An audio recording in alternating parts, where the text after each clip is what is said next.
Federal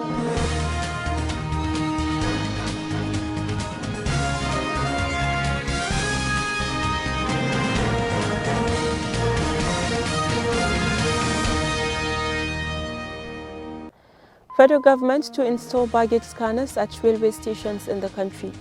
Federal Capital Territory Police Commissioner hands over affairs to Deputy Commissioner of Police. Governor Bello Matawalle seeks for declaration as the winner of 2023 governorship poll.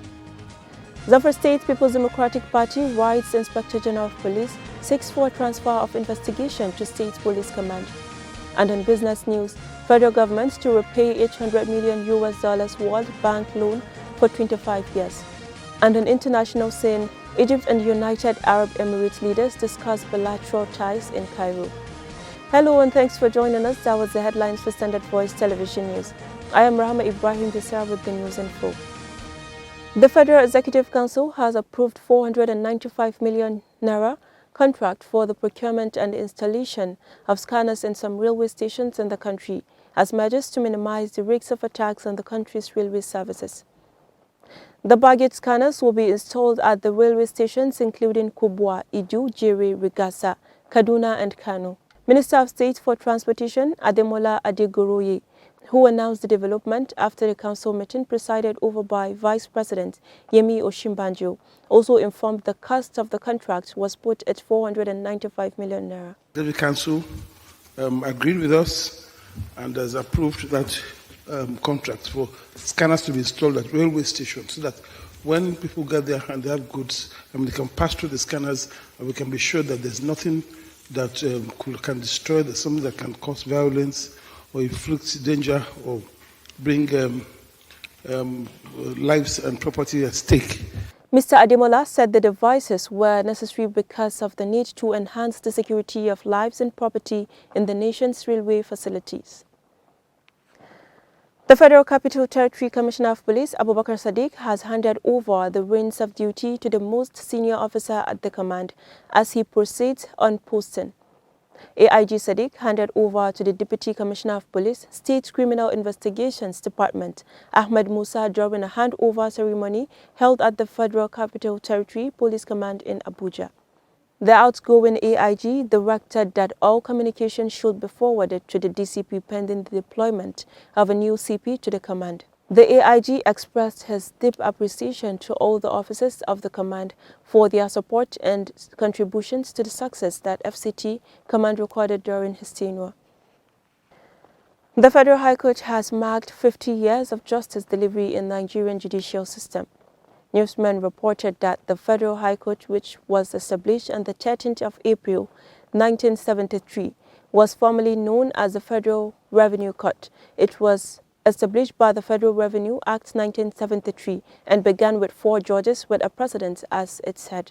The court was, however, renamed the Federal High Court by Section 228 Act 1 and Section 230 Act 2 of the Constitution of the Federal Republic of Nigeria 1979. While Honorable Justice S. Olambo was the first president of the Federal Revenue Court and served between 1973 and 1975, Justice John Soho is the 10th and current Chief Judge of the Federal High Court.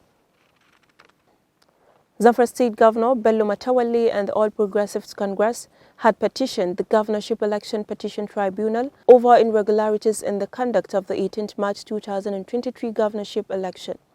Governor Matawalle and APC, through their lead counsel Osman Osule, a senior advocate of Nigeria, is asking for declaration from the tribunal as the winner of the Zamfara State governorship election conducted on the 18th of March 2023, based on the score by the APC as contained in the form ECA Act A issued to the agent of the APC for Maradun by the Independent National Electoral Commission. The petitioner, Bello Matawalle, is asking for declaration as the winner of the Zamfara State 2023 governorship poll based on the highest number of votes scored in the poll. The petitioners aver that if the third respondent reckoned with the actual votes scored between the petitioners and the first and second respondent as contained on the duplicate Form EC8C issued to the agent of the petitioners would have been declared the winner of the election held on 18th March 2023. The external solicitors of the People's Democratic Party in Zamfara, J&S attorneys, had written to the Inspector General of Police demanding for extension of time to enable those invited for questioning to appear at the force headquarters.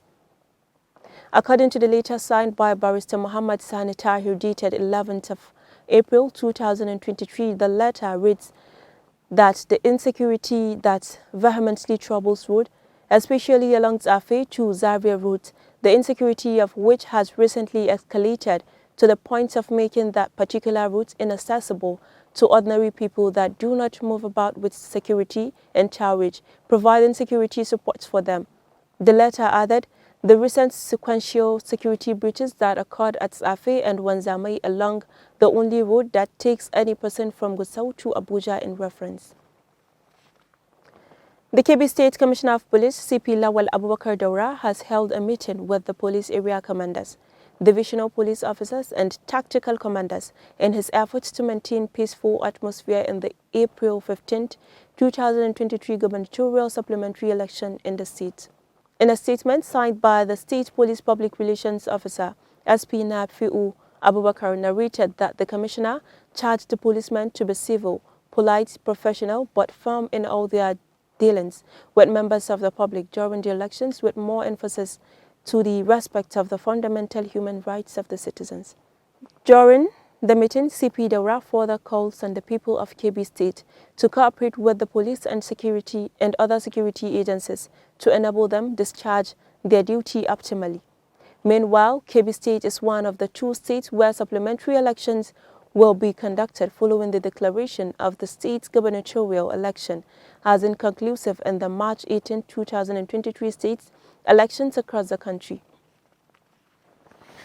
The All Progressives Congress has asked the Kano Governorship Election Petition Tribunal to declare the March 18th election in the state inconclusive.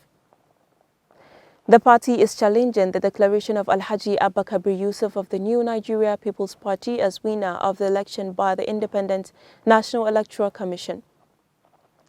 In a 5-volume petition filed dated April 9, the APC alleged that Kabir Yusuf of NMPP was not qualified to contest the election on the grounds that his name was not on the list of members of NNPP sent to INEC. The APC alleged that NNPP did not win the election with the majority of lawful votes, arguing that some of the votes cast were invalid and if removed from the scores, APC will have the highest number of votes cast. It also alleged that the Kano Resident Electoral Commissioner was wrong for declaring Kabir Yusuf the winner, adding that the margin of the lead was not higher than the votes cancelled. A businessman, Awaisu Jibril, appeared at the Sharia court sitting at Rigasa, Kaduna, for allegedly marrying 5 wives contrary to Islamic teachings. The prosecutor, Inspector Sambo Maigari, had told the court that one Musa Abdullahi, a community leader, had reported the matter to the Rigasa Police Division. The defendant told the court that he only had 4 wives because he had divorced the 4th a month before marrying the 5th. He, however, stated that the 4th wife had not finished her waiting period as she was supposed to observe 3-month menstrual cycle. On her part, the 5th wife, Naja'atu Kabir, told the court that she wasn't aware he was still married to the 4th, stating that she was 1 month pregnant. The judge, Malam Anas Khalifa, said it was wrong to add another wife, knowing well that the 4th wife had not finished iddah, ruling that the 5th marriage was invalid, as it was not permissible in Islam to have more than 4 wives, adding that the pregnancy of the 5th wife was legitimate and that Malam Awaisu will continue to care of her until she is set to bed. A 3-story building has collapsed at 1st Avenue, Banana Island, Ikoyi, Lagos. Mr. Ibrahim Farinloye, Lagos Territorial Coordinator, National Emergency Management Agency, confirmed the incident in an interview with newsmen in Lagos. Mr. Farinloye said the building, which was under construction, trapped some workers inside. UK immigration officials on Friday allegedly detained presidential candidate of the Labour Party, Mr. Peter Obi. Mr. Obi was said to have been detained for hours and interrogated by the officials after his British Airways plane landed in Heathrow airport on Friday morning. This was disclosed by Professor Chinyere Okunna, a famous mass communication scholar and Deputy Vice-Chancellor of Paul University, Okwa, who is also a confidant of Obi. Professor Okunna, who worked with Obi as Commissioner for Economic Planning and Coordinating Commissioner for Development Partners, said Obi, who lived honorably in the UK, narrated the audio to her in private and expressed pain about his audio and others, which is meant to haunt and chase him out of Nigeria. Professor Okunna revealed that the immigration officials revealed that someone was impersonating Obi in the country. And in business news,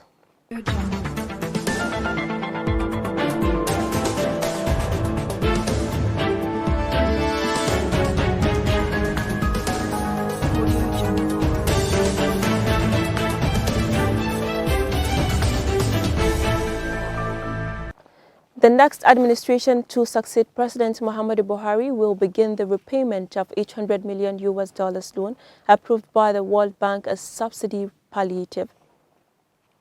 Last week, the Minister of Finance, Budget and National Planning, Zainab Ahmed, revealed to State House correspondents that the federal government had secured $800 million from the World Bank to provide post-petroleum subsidy palliatives for over 50 million Nigerians ahead of June 2023. The objective of the project is to expand coverage of shock-responsive safety net support among the poor and vulnerable and strengthen Nigeria's national safety net delivery system till June 30, 2024. The document, signed by the Nigerian Finance Minister and the World Bank Country Director for Nigeria, Shubham Chaudhry, on August 16, 2022, revealed that the loan was concessional financing. And on international scene,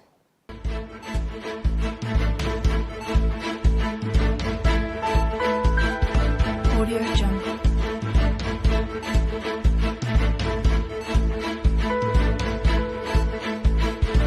Audio Jungle.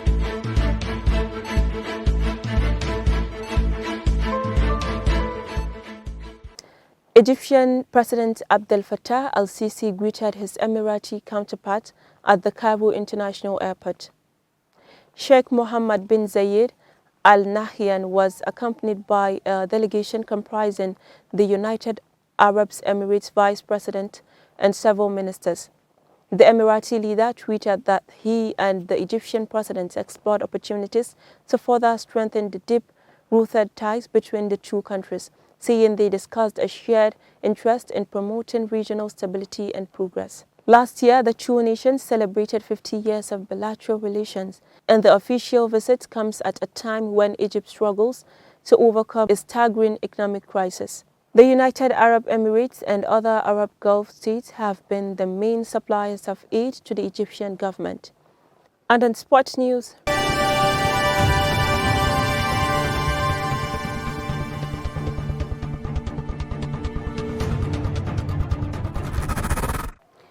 Real Madrid beat Chelsea 2-0 in the first leg of their Champions League quarter-finals at the Santiago Bernabeu on Wednesday.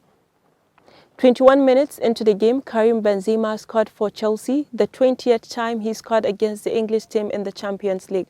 Lionel Messi is the leading scorer of English teams in the Champions League with 27 goals. 3 Real Madrid players were awarded the card warning and criticism, including Eduardo Camavinga, Eder Militao and Daniel Carvajal.